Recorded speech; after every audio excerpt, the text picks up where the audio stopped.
Well, here we are again, friends.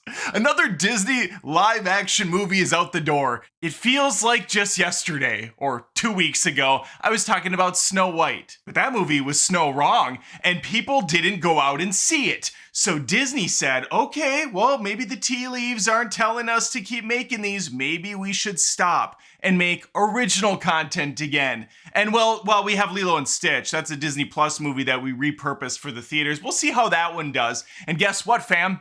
It's on its way to making $1 billion. So I guess the question here is, was it that much better than Snow White? Or is it just a fresher, more popular IP that 40-year-old parents are gonna take their kids out to because nostalgia? Well, in order to answer that question, I'm gonna have to spend the next 10 minutes telling you exactly. No, it's because of nostalgia. It's because it's more fresh. The things I just said, that's the reason why. Let's talk about Lilo and Stitch, though, 2025, and if it's worth going out to see, and worth what will surely be another $1 billion feather in Disney's cap. No, I was right the first time.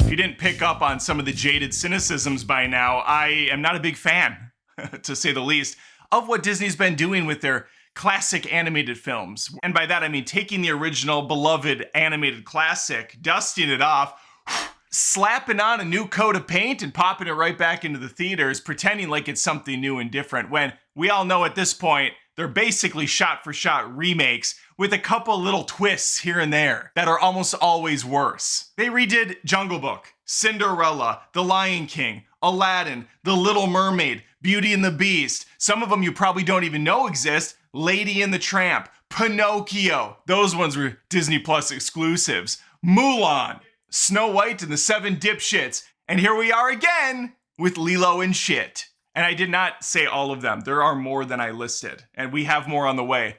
Okay, Tangled was canceled. I'm pretty sure it's back in the pipeline. Moana is on its way out with Dwayne Johnson reprising his role, now in human Maui form. And you know Frozen's just in the wings waiting to get the call up. Because after all, kids, Ohana means money. And money means no Disney movie gets left behind. Except for possibly Pocahontas. Before I throw an adult tantrum, because I'm a white middle-aged male, so that's my God-given purpose, if you wouldn't mind subscribing to the show here, Adam Does Movies, on YouTube, Spotify, and Apple Podcasts, not one or the other, all of them, I want you to sub in all the places. I would appreciate it. You know, I almost didn't watch this one. I thought, I can miss these. I can skip these crappy things because I don't like them. At their best, they're watchable. And at their worst, they're downright insulting. With the new Lilo and Stitch, I would say it's somewhere in that spectrum between insulting and watchable. When a grown adult person criticizes a movie like this, you'll often get pushback such as, hey, it's for kids. It's not for you. That's silly, and that's stupid, and you should feel stupid when you say that. Lilo and Stitch came out when we were kids, or when we were at least on the younger side. And the only reason it's back in theaters being remade is because Disney knows adults will want to take their kids to watch it because they enjoyed it. But what's great about all of this is the adults will have their children watch the animated one before going to the new version, or they had already watched it previously before it was even announced. I would honestly love to know if anyone goes to these films thinking it's going to be better, or if they just really do go for, oh, I can't wait to see how they do this part from the movie that I like. I can't wait to see how they tackle this part from the film that I like. It's cheap and lazy, and they make a bunch of money the most pathetic way possible, when they could just, I don't know, re-release Lilo and Stitch, the animated one, into theaters, pop that bad boy in 3D, enhance the colors, the graphic fidelity, put it in 4K or 8K or whatever K you need. Maybe even add in 5 or 10 minutes more of film. You know, I feel like that was done before.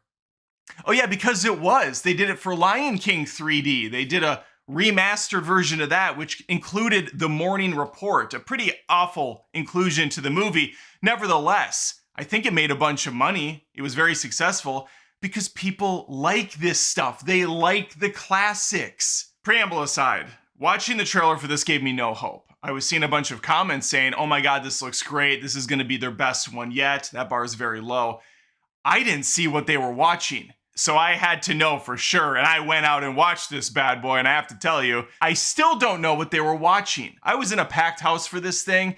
People were laughing, they were clapping. It was almost entirely adults doing the laughing. The kids were pretty quiet through almost all of it, which is also interesting because, once again, this movie's made for the adults, not the kids, regardless of what they want to say. As for the movie itself, I could really put together a template and I could do the same review for every single one of these Disney movies that gets, the remake treatment.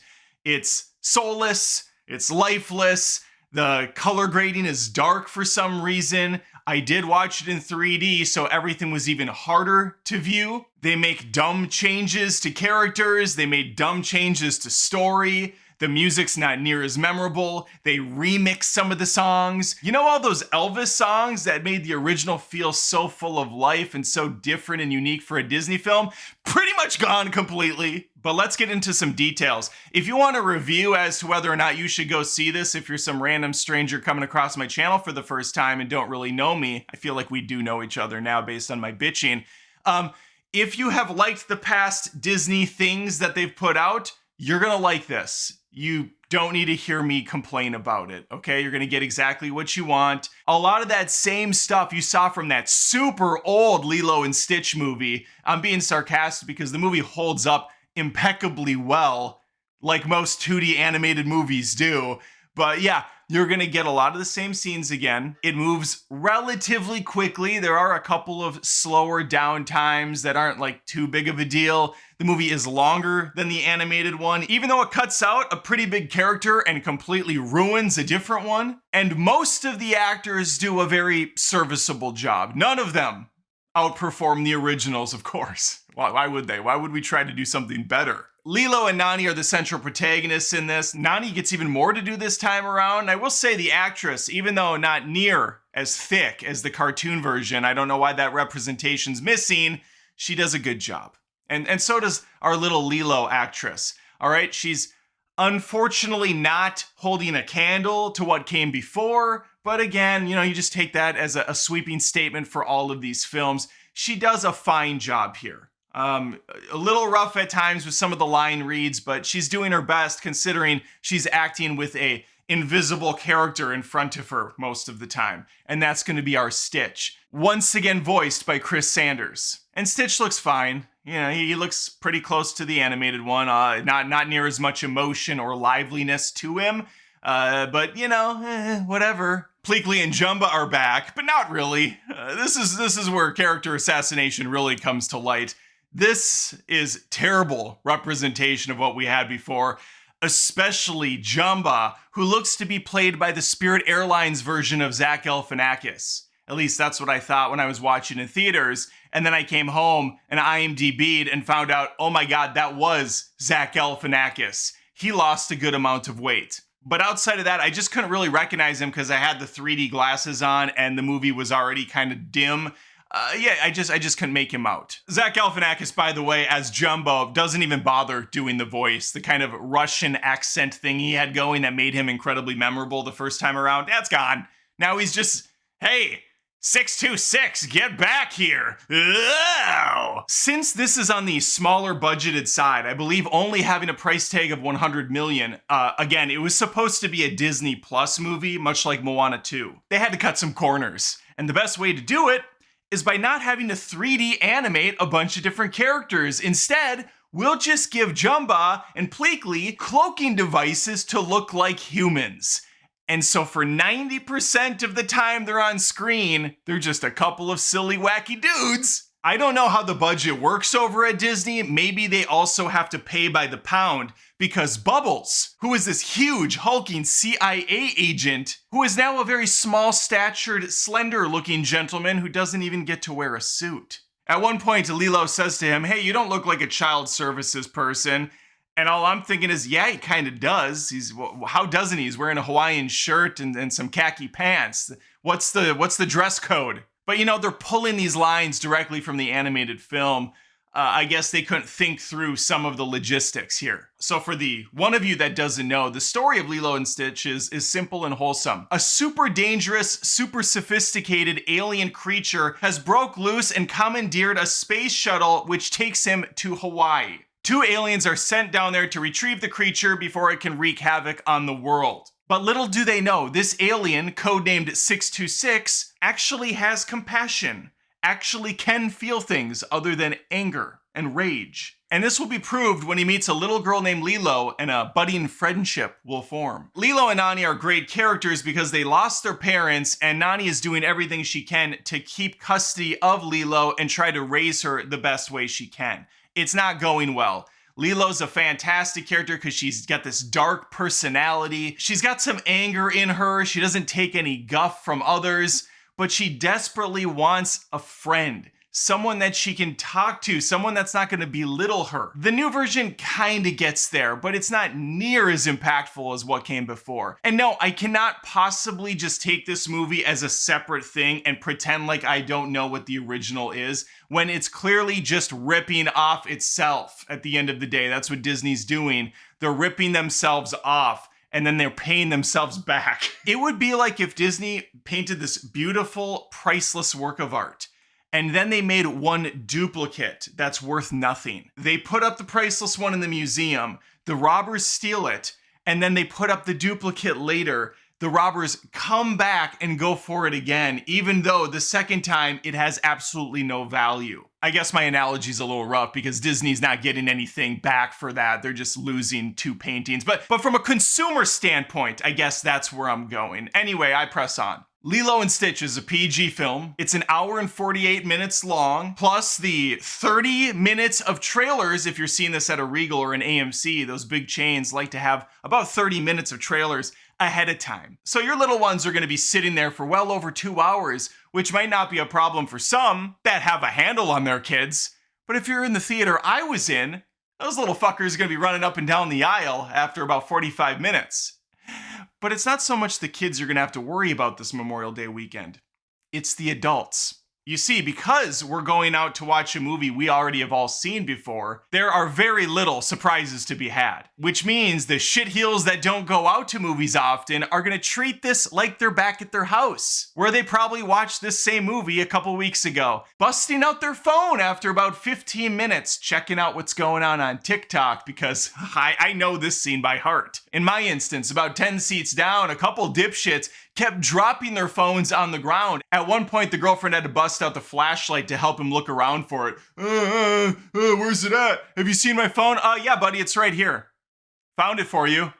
Why don't you come on over here and I'll give it to you. Now, if you want to see this in 3D, why?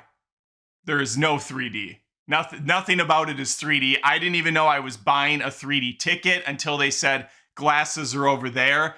At which point I said, oh God, is this a 3D movie? It just has some stuff further in the foreground. That's it. I really don't know how they got away with pretending this is a 3D film in the slightest. I have truly nothing else to say about this movie. I can't even feign outrage. Like, I'm not mad at the changes because I don't care. These movies just suck ass. If you're going to them, I don't know why. If you're going to them at this point, that's kind of a shame on you. Like, I'm a critic and, I can make money reviewing these, but what's your excuse, I suppose? I just really want people to ask themselves, what's in it for me if I go out and watch this movie and spend money as opposed to just putting it on at home and getting the better version? I can list one movie that's better than the original in my opinion, and that was The Jungle Book from like 10 years ago, whenever that came out. And the only reason I say that is because I don't care about the animated Jungle Book, and the live action one is not like it at all. It's a very different movie with a very different tone, but they stopped doing that kind of movie. Sure, occasionally you'll get a Cruella or a Maleficent. Those don't count because those are actually attempting to tell a new narrative and take the idea and spin it in a different direction. I have no problem with that. It's just these money grabs that I cannot stand. I find them to be the sole encompassing issue we have with Hollywood movies today. And I'm being extra harsh because I am a fan of Disney, or at least I was a fan. I like Pixar. I like going to the theme parks. I like the magic that they used to showcase, the originality they used to present. They were, for the longest time, the people to emulate, the ones at the top doing it right. And now it's all about money and nothing else. Again, you'll always get that stupid prick comment that'll be like, oh, so the original wasn't supposed to make money, Adam? Yeah, obviously. But there can be art along with profit. They can go hand in hand. Now it just seems like it's, how do we make the most money possible? Oh, we shot a pretty cheap ass looking Lilo and Stitch movie, supposed to go straight to streamer. We can put it in theaters and make a ton of money. Why wouldn't we? They'd be stupid not to. But at the same time, we're kind of stupid for fueling it. So let this be less of a review and more of a public service announcement, because again, what am I supposed to say about Lilo and Stitch? You know what you're getting. And a lot of people are going to go anyways. And if they have a great time, who am I to stop them? I can just sit here and say, I don't care for it, and I can tell you exactly why. All right, now let me hear from you. Tell me exactly why I'm wrong in the comments below, or you could agree with me. That would actually be nicer. Please, again, think of subbing to Adam Does Movies on YouTube, Spotify, Apple Podcasts. Like the video if that's an option, and hit the notification bell on YouTube so more of me show up in your feed. I would appreciate it. Hopefully I see you next time. Take care. Thanks again for watching the video. If you wouldn't mind, I would appreciate it if you checked out patreon.com/AdamDoesMovies. That's where fans of my channel go to help support it. There are different tiers with different offerings, exclusives every month. We got multiple movie reviews. There's a vlog monthly. And even if you don't want to plop down $1 a month, you can just sign up for Patreon for free and become a member at no charge. Appreciate your time. Thanks.